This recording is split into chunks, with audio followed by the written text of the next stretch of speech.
One thing that happens to me a lot is people think that I belong to a cult because I'm a member of the Church of Jesus Christ of Latter-day Saints. I've even had people ask me if I needed help to escape the church. And probably one of the most annoying things is when people who used to belong to the church call it a cult, as if to distinguish it from other religions that are not cults.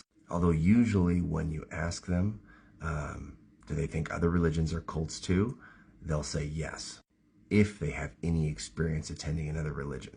And if they don't have any experience attending other religions, sometimes they'll say no, but they have no idea what they're talking about because they haven't researched other religions and they don't know.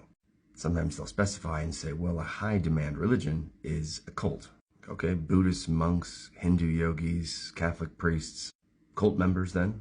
I mean, these people are even celibate for their religion. Now, if they honestly apply some of the same criteria that they do to the Church of Jesus Christ of Latter-day Saints, they're going to say yes. Sometimes they're not educated or experienced enough to be able to say one way or the other. But they're often angry towards the Church of Jesus Christ of Latter-day Saints, and so they'll say yes out of spite. And why are they angry towards the church?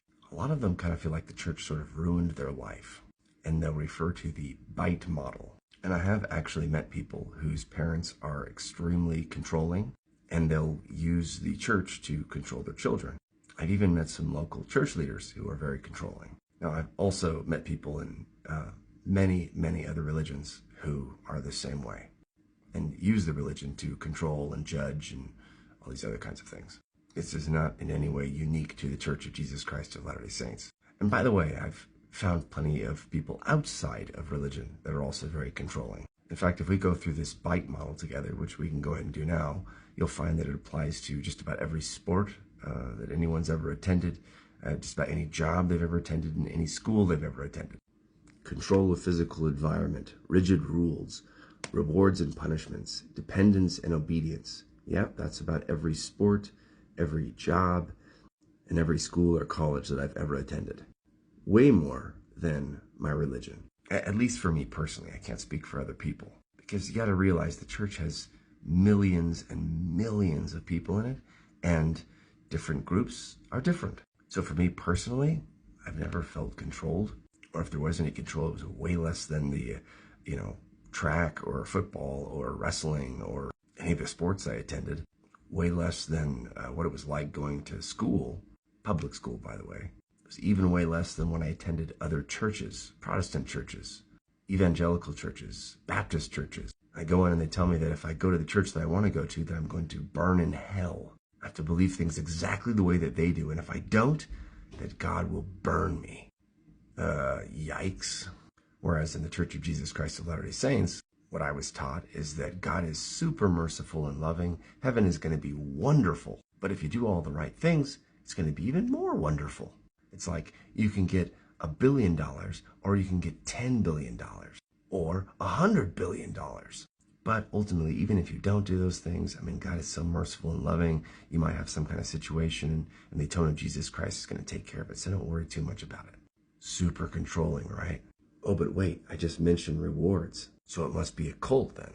Except for every church teaches that Jesus taught about rewards and punishments. Siddhartha taught about it. Krishna and the Bhagavad Gita and Hinduism taught about it. Every religion teaches about this. So was every religion then a cult according to this bite model? Why is the Church of Jesus Christ of Latter-day Saints being singled out when it's way less about people burning in hell than any other religion I've ever attended? It's because of the rigid rules.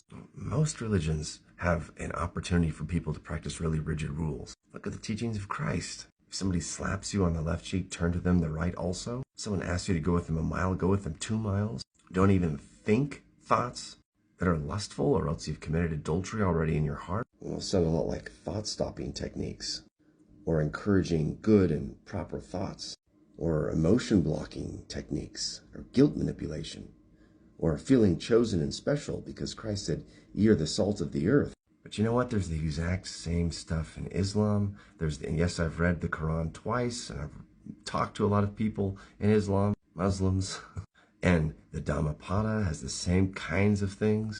I've read that multiple times and attended a Buddhist temple and talked to the monk there all about the teachings of Siddhartha, of Buddha. And the Bhagavad Gita, which I've read 4 times, has the same kinds of teachings in Hinduism, This is like the pot calling the kettle black.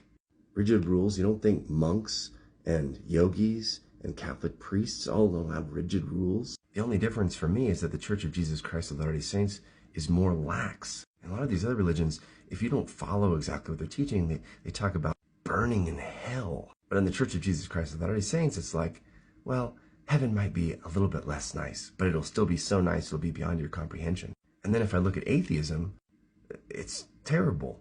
If you belong to a religion, they call you a brainwashed idiot, socially ostracize you, call you names, put you down, insult your intelligence. Yeah, that's none of that going on there, of course. I don't have to believe exactly the same way as they do, or else I'll be called names. They don't try to put themselves above everybody else intellectually and call everybody else names unless they believe exactly as they do. Nobody has insulted me as much as atheists and other Christians who call me names and put me down for believing what I believe. Now, in terms of like fearing outcomes for eternity, I once had someone tell me that they were really depressed because the Church of Jesus Christ of Latter-day Saints taught them that if they didn't follow these rigid rules, that they wouldn't go to the highest degree of heaven. And then they turned around and they became an atheist who taught them that their soul did not exist, and the moment that they died, they would cease to exist, nothingness, blackness, and that they're not special at all. I mean, I guess not special compared to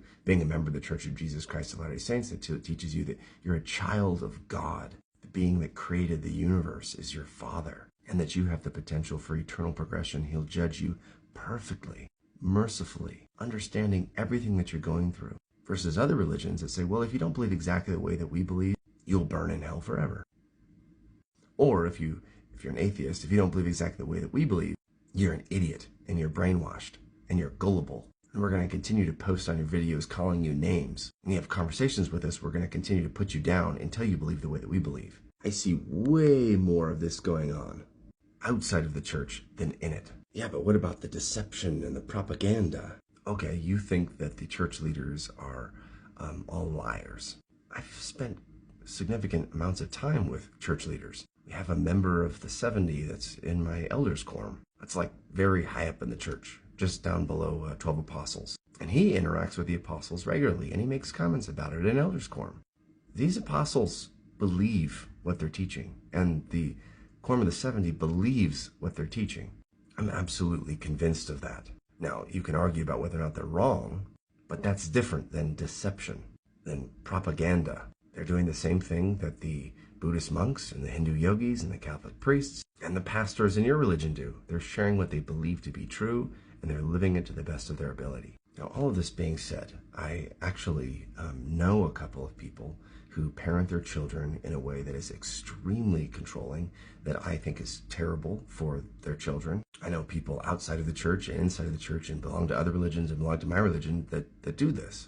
People that would essentially ostracize and call their family members names if they join the church, and people that would ostracize and call their family names if they left the church. This happens on all sides of everything, and if you don't know that, then you're ignorant. You need to get outside of your bubble and talk to other people that belong to other churches and hear their experiences and stories.